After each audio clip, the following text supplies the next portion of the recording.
வணக்கம் friends. December 4 மற்றும் 5ற்கான current affairs வீடியோவை இன்றைக்கி சேர்த்து பார்க்கலாம். 2 நாளுக்கான கரண்ட் அஃபேர்ஸை பார்க்கலாம். ஃபஸ்ட்டு பாருங்கள், புதிய குற்றவியல் சட்டங்களை 100% நடைமுறைப்படுத்திய சண்டிகர். அதாவது புதிய குற்றவியல் சட்டங்களை 3 குற்றவியல் சட்டங்கள் புதுசாக கொண்டு வந்திருக்காங்க. அந்த 3 குற்றவியல் சட்டங்களை நடைமுறைப்படுத்திய முதல் யூனியன் பிரதேசம். சண்டிகர் என்பது யூனியன் பிரதேசம், மாநிலம் கிடையாது. என்னென்னா யூனியன் பிரதேசம். நல்லா ஞாபகம் வச்சுக்கோங்க. டெல்லிக்கு பக்கத்தில் இருக்கும் சண்டிகர். இப்போ பாருங்கள், அந்த 3 புதிய குற்றவியல் சட்டங்கள் என்னென்னு பார்ப்போம். ஃபஸ்ட்டு இந்திய தண்டனை சட்டம். இந்திய தண்டனை சட்டத்தை என்னவா பேர் மாற்றிருக்காங்கன்னா பாரதிய நியாய சம்ஹிதா. இந்த எல்லோ பாருங்கள், இது பழைய பெயர், இது பழைய பெயர், இங்கே இருக்கிறது புது பெயர். ஓகேங்களா? இந்திய தண்டனை சட்டத்தை பாரதிய நியாய சம்ஹிதா அப்படின்னு பேர் மாற்றிருக்காங்க. அடுத்து ப்ளூ பாருங்கள், ப்ளூ கலர் பாருங்கள், குற்றவியல் நடைமுறை சட்டம். இதுக்கு என்ன மாற்றிருக்காங்கன்னா பாரதிய நாகரிக் சுரக்ஷா சம்ஹிதா அப்படின்னு பேர் மாற்றிருக்காங்க. அடுத்து இந்திய சாட்சியங்கள் சட்டம். அதுக்கு இந்திய சாட்சியங்கள் சட்டத்துக்கு இந்த க்ரீன் கலரை பாருங்கள், பாரத சாட்சிய அதனியம் அப்படின்னு பேர் மாற்றிருக்காங்க. எல்லாம் ஹிந்தி நேம்ஸ், நமக்கு வாயிலே வர மாட்டேங்குது, பட் பேர் மாற்றிட்டாங்க. இதை நம்ம தெரிஞ்சு வச்சு தான் ஆகணும். இந்த சட்டங்கள் எப்போதுலேருந்து நடைமுறைக்கு வருதுன்னு பார்த்தோன்னா ஜூலை 1, 2024 இந்த சட்டங்கள் அமுல்படுத்தப்பட்டது. ஆனால் இதை ஃபஸ்ட்டு ஏற்றுக்கொள்கிற யூனியன் பிரதேசம் எதுனா சண்டிகர் தான். வேறு யாரும் இதை இன்னும் ஏற்றுக்கல. ஃபஸ்ட்டாக ஏற்றுக்கிறது யாருன்னு பார்த்தோன்னா இங்கே பாருங்கள், 3 சட்டங்களையும் 100% நடைமுறைப்படுத்திய முதல் யூனியன் பிரதேசமாக சண்டிகர் அப்படின்னு சொல்கிறாங்க. இந்த பெயர்லாம் எதுக்கு நம்ம இப்போ ஆங்கிலத்தில் இருக்கிற இங்கிலீஷில் இருக்கிற பெயரை ஏன் ஹிந்திக்கு மாற்றணும்? அதுக்கான அவசியம் என்னன்னு கேட்டிங்கன்னா, இவங்க சொல்கிறது என்னென்னா 1857 பெரும்புரட்சி நடக்குது. அப்போது நடந்த கலவரத்தை அடக்கிறதுக்காக ஆங்கிலேயர்களால் கொண்டு வரப்பட்டது தான் இந்த 3 சட்டங்களும். இதுக்கான பெயரை ஏன் நம்ம இன்னும் அவங்க வச்ச ஆங்கில பெயர்லேயே இருக்கணும்? நமக்கான தண்டனை நம்மளோட பேர், அதாவது நம்ம மொழியில் இருக்கிற பெயர்லேயே வச்சுக்கலான்ட்டு இதை கொண்டு வந்ததாக மத்திய அரசு சார்பில் சொல்கிறாங்க. அடுத்ததாக பாருங்கள், இந்த திட்டத்தில் வேறு என்ன ஸ்பெஷாலிட்டி இருக்குதுன்னு பார்த்தோன்னா, வேறு என்ன புதுசாக இருக்கான்னா போக்சோ, அதாவது போக்சோன்னு சொல்ல முடியாது, பாலியல் வன்கொடுமைக்கு எதிரான குற்றங்களை 65 நாளுக்குள்ளே விசாரணை தொடங்கணும். 60 நாளுக்குள்ளே பாலியல் வன்கொடுமை ஏதாவது பிரச்சனை நடந்தால் 60 நாளுக்குள்ளே விசாரணையை தொடங்கணும், 45 நாட்களுக்குள்ளே விசாரணையை முடிக்கணும் அப்படின்ற மாதிரி எக்ஸ்ட்ரா சில கட்டுப்பாடுகளை எடுத்துகிட்டு வந்திருக்காங்க. அது மட்டும் இல்லாமல் இதை வேறு என்னன்னு சொல்லியிருக்காங்கன்னா குடிமக்களே முதன்மையானவர்கள் என்பதே இந்த சட்டத்தோட தாரக மந்திரம் அப்படின்ற பாயிண்ட்டையும் சொல்லியிருக்காங்க. எக்ஸ்ட்ரா இந்த 3 சட்டத்தோட பேர் தெரிஞ்சு வச்சுக்கோங்க. ஃபஸ்ட்டு யார் நடைமுறைப்படுத்துறதுன்னு தெரிஞ்சு வச்சுக்கோங்க. அதுக்கடுத்து தான் எக்ஸ்ட்ரா வேறு என்ன எடுத்துகிட்டு வந்திருக்காங்கன்னா, இந்த பாலியல் வன்கொடுமை சார்ந்த குற்றங்களுக்கு 60 நாட்களுக்குள்ளே விசாரணை தொடங்கி 45 நாட்குள்ளே விசாரணையை முடிக்கணுன்ற மாதிரி எக்ஸ்ட்ரா சொல்லியிருக்காங்க. அடுத்த நியூஸை பாருங்கள், இன்று விண்ணில் பாய்கிறது PSLV C-59 ராக்கெட். இந்த PSLV C-59 ராக்கெட் இந்தியாவோடது. இதில் செலுத்தப்படுற ரோபோ 3 அப்படின்ற செயற்கைக்கோள் ஈரோப்போடது. ராக்கெட்டு இந்தியாவோடது, செலுத்துகிற செயற்கைக்கோள் ஈரோப்போடது. இதன் மூலிமா, இந்த சேட்டலைட் மூலிமா என்ன பண்ண போகிறாங்கன்னா, சூரியனோட புறவெளியை ஆய்வு செய்வதற்காக ஐரோப்பிய விண்வெளி மையத்தின் ரோபோ 3 செயற்கைக்கோளுடன் PSLV C-59 ராக்கெட் புதன்கிழமை விண்ணில் ஏவப்படுகிறது. இது டிசம்பர் 4 வந்த கரண்ட் அஃபேர்ஸ். அப்போ என்ன சொல்லியிருக்காங்கன்னா, புதன்கிழமை டிசம்பர் 4 விண்ணில் ஏவப்படுதுன்னு சொல்லியிருக்காங்க. ஆனால் சம் டெக்னிக்கல் ஃபால்ட்டுனால டிசம்பர் 4, அதாவது நேத்திக்கு இந்த ராக்கெட் லான்ச் பண்ணல. இன்றைக்கி, அதாவது டிசம்பர் 5 இன்றைக்கி லான்ச் பண்ணுறதா ஒரு நாள் ஒத்தி வச்சுருக்காங்க. இன்றைக்கி ஈவினிங் இந்த ராக்கெட் லான்ச் ஆகும். அடுத்ததாக நம்ம வேறு என்ன நமக்கு தேவைன்னு பார்த்தோம்னா, இது எங்கேருந்து லான்ச் பண்ணுறாங்கன்னா, ஆந்திரா மாநிலம் ஸ்ரீஹரிகோட்டாவில் சதீஷ் தவான் ஆய்வு மையத்தில் தான் முதலாவது ஏவுதளத்தில் மாலை 4:08 மணிக்கு செலுத்தப்பட இருக்கிறது. வேறு என்ன டீட்டெயில்னு பார்த்தோன்னா, இந்த இஸ்ரோ எல்லாருக்கும் தெரியும். இஸ்ரோக்கு கீழே நியூ ஸ்பேஸ் இந்தியா லிமிடெட் அப்படின்னு ஒன்று இருக்குது. பாருங்கள், இஸ்ரோக்கு கீழே இன்னொரு நிறுவனம் இருக்குது, நியூ இந்தியா ஸ்பேஸ் லிமிடெட். இந்த நியூ இந்தியா ஸ்பேஸ் லிமிடெட்டில் என்ன பண்ணுறாங்கன்னா, வெளிநாட்டோட செயற்கைக்கோள்களை விண்ணுக்கு அனுப்பும் வர்த்தக, அதாவது பிஸ்னஸ்னு கூட சொல்லலாம். இஸ்ரோ மூலிமா இஸ்ரோக்கு கீழே இருக்கிற நிறுவனம் தான் இந்த நியூ ஸ்பேஸ் இந்தியா லிமிடெட். ஓகேங்களா, நியூ ஸ்பேஸ் இந்தியா லிமிடெட். இந்த நிறுவனத்தின் மூலிமா வெளிநாட்டிலேருந்து இப்போ ஐரோப்பியாவிலேருந்து கொடுக்குறாங்களா சேட்டலைட், அதாவது செயற்கைக்கோள், இதை நம்ம ஏவுறதுக்கு நமக்கு சம் அமௌண்ட் ஆஃப் மணி கொடுப்பாங்க. அது மாதிரி வர்த்தக நடவடிக்கைக்காக மேற்கொள்வதற்காக உருவாக்கப்பட்டது தான் இந்த நியூ ஸ்பேஸ் இந்தியா லிமிடெட். இது மூலியமாக தான் வெளிநாட்டு செயற்கைக்கோள்களை விண்ணுக்கு அனுப்பும் வர்த்தக நடவடிக்கைகளை மேற்கொண்டு வருகிறது. இப்போது இஸ்ரோக்கு கீழே ஒரு அமைப்பு, அந்த அமைப்பு மூலயமா வெளிநாட்டு செயற்கைக்கோள்களை வர்த்தக ரீதியாக ஏவி அவங்களுக்கு ஏவி கொடுக்குறாங்க, அதாவது அவங்களுக்கு லான்ச் பண்ணி கொடுக்குறாங்க. அடுத்ததாக வேறு என்ன பார்த்தோன்னா, சூரியனோட புறவெளியை ஆராய்வதற்காக ப்ரோபோ-3 எனும் இரட்டை செயற்கைக்கோள்களை ஐரோப்பிய விண்வெளி ஆய்வு ESA, இதெல்லாம் நமக்கு தேவையில்லை. அடுத்து வேறு என்னன்னு பார்த்தோன்னா, முக்கியமான டீட்டெயில்ஸ் இது தான். இஸ்ரோ இருக்குது, இஸ்ரோக்கு கீழே இன்னொன்று இருக்குது, என்னென்னா நியூ ஸ்பேஸ் இந்தியா லிமிடெட். இது மூலிமா வெளிநாட்டு செயற்கைக்கோளை ஏவிட்டுருக்காங்க. ஓகேங்களா. அடுத்ததாக பாருங்கள், தமிழகத்தில் 6 லட்சம் பெண் தொழில் முனைவோர். மெயின்ஸ் யாராச்சும் எழுதுகிற மாதிரி இருந்தால் இது ரொம்ப யூஸ் ஆகும். சிறு மற்றும் இது மொத்தம் டேட்டா தான். என்னென்னா இப்போ முன்னை விட இப்போ பெண் தொழில் முனைவோர் அதிகமாக இருக்கிறதா சொல்கிறாங்க. இது ஒரு நிமிஷம் பாஸ் பண்ணிவிட்டு நீங்களே படிச்சுக்கோங்க, வேறு எதுவும் இல்லை. முக்கியமாக வேறு என்னென்னா, வாழ்ந்து காட்டுவோம் திட்டத்தின் கீழே மகளிர் சுய குழு உறுப்பினர்கள் தொடர்ந்து தொழில் முனைவோர் மேம்பாட்டு பயிற்சிகளுக்கு, அதான் இந்த வாழ்ந்து காட்டுவோம் திட்டத்தின் மூலமாக நிறைய பெண்கள் தொழில் செய்கிற மாதிரி சொல்லியிருக்காங்க. இதில் அதுக்கான டேட்டாஸ் கொடுத்துருக்காங்க. நீங்கள் என்ன ரொம்ப முக்கியம் இல்லை, மெயின்ஸ் பாயிண்ட் ஆஃப் வியூவில் எழுதுகிற மாதிரி இருந்தால் இந்த டேட்டாஸ் தேவை. ப்ரிலிம்ஸ் எழுதுகிற மாதிரி இருந்தால் இது அவ்வளோ இம்பார்ட்டன்ட் இல்லை. உங்களுக்கு தேவைப்பட்டால் பாஸ் பண்ணிவிட்டு ஒரு செகண்ட் படிச்சுக்கோங்க. அடுத்ததாக பாருங்கள், மாற்றுத்திறனாளிகள். இது என்னென்னா இந்த டாப்பிக்லாம் விட்டுருக்கேன். நமக்கு என்ன தேவைன்னா, உலக மாற்றுத்திறனாளிகள் தினம் எப்போனா டிசம்பர் 3. இந்த டேட்டை நல்லா ஞாபகம் வச்சுக்கோங்க, இது கேட்குறதுக்கு வாய்ப்பு இருக்குது. உலக மாற்றுத்திறனாளிகள் தினம் எப்போனா டிசம்பர் 3. இது சார்ந்த இம்பார்ட்டண்டான கரண்ட் அஃபேர்ஸ் ஒன்று வந்துட்டுருக்கு, அதையும் பார்ப்போம். அடுத்ததாக வங்கிகள் சட்ட திருத்த மசோதா. வங்கிகளுக்குன்னு இப்போ சட்ட திருத்த மசோதா ஒன்று எடுத்துகிட்டு வந்திருக்காங்க. அதில் முக்கியமாக என்னென்னா, இல்லை பெருசாக ஒன்றும் இல்லை, இது டெக்னிக்கலாக அவங்களுக்கு நிறைய யூஸ் ஆகும். பட் மக்களுக்கு என்னென்னு பார்த்தோன்னா, நம்ம இதுக்கு முன்னாடி நமக்கு வாரிசாக, இப்போது நான் ஒரு பேங்க் அக்கௌண்ட் ஓப்பன் பண்ணுறேன்னா எனக்கு வாரிசாக இன்னும் யாராவது ஒருத்தரை நியமிக்கலாம், அதாவது கார்டியன். இதில் என்ன சொல்லியிருக்காங்கன்னு பார்த்தோன்னா, நியமனதாரர்களாக ஒருத்தரை நியமிக்கலாம் இதுக்கு முன்னாடி. இப்போ என்னென்னா 4 பேரை, அதாவது எனக்கு வாரிசாக 4 பேரை இப்போ நியமிக்கலாம். இதுதான் சாதாரண மக்களுக்கு இந்த சட்டத்திட்டத்தில் கொண்டு வந்திருக்கிற முக்கியமான விஷயமே இதுதான். இதுக்கு முன்னாடி வாரிசாக நீங்கள் ஒருத்தரை நியமிக்கலாம்.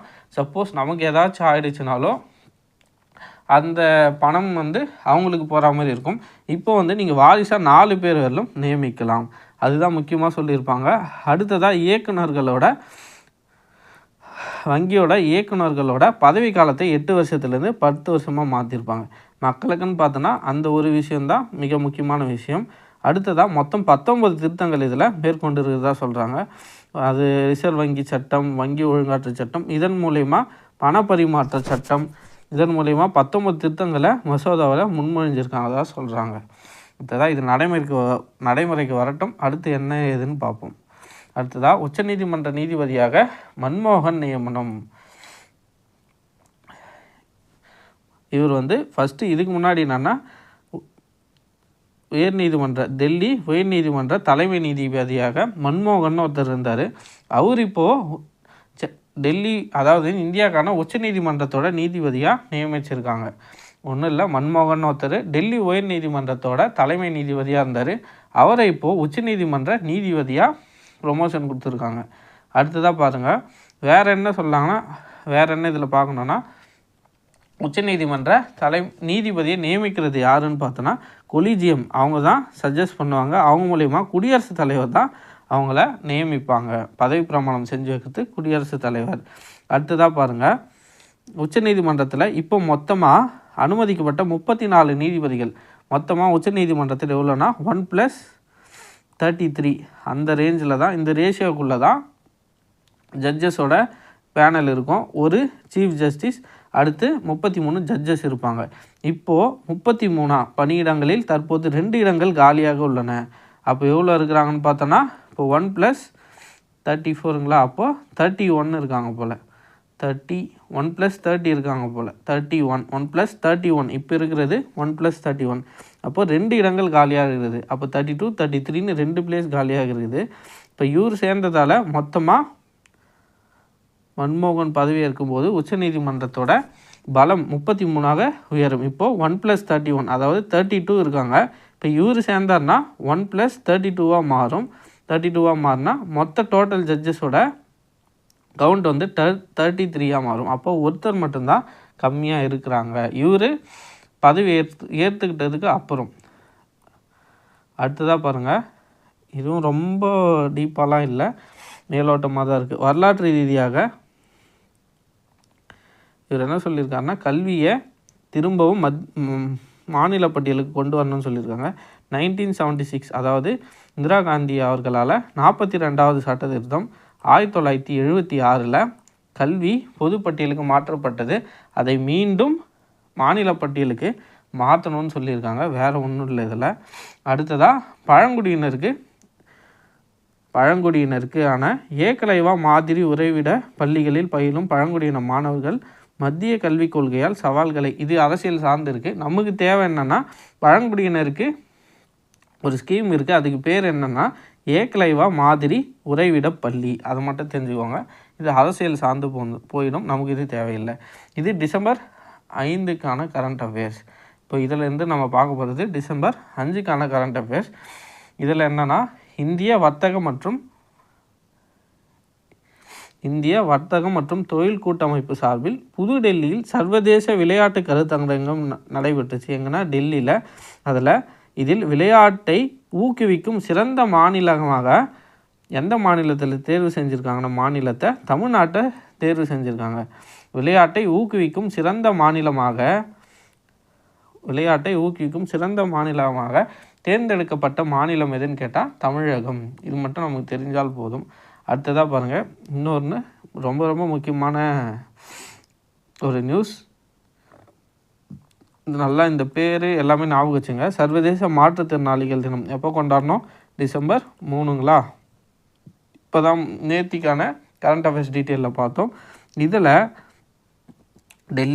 டெல்லி விஞ்ஞான் பவனில் நடைபெற்ற நிகழ்ச்சியில் மாற்றுத்திறனாளிகளுக்கான தனிநபர் சிறப்புக்கான தேசிய விருது, அதாவது வந்து நேஷ்னல் அவார்டு, என்னென்னா மாற்றுத்திறனாளிகளுக்கான தனிநபர் பிரிவுக்கான நேஷ்னல் அவார்டை சென்னையை அடுத்த பம்மலை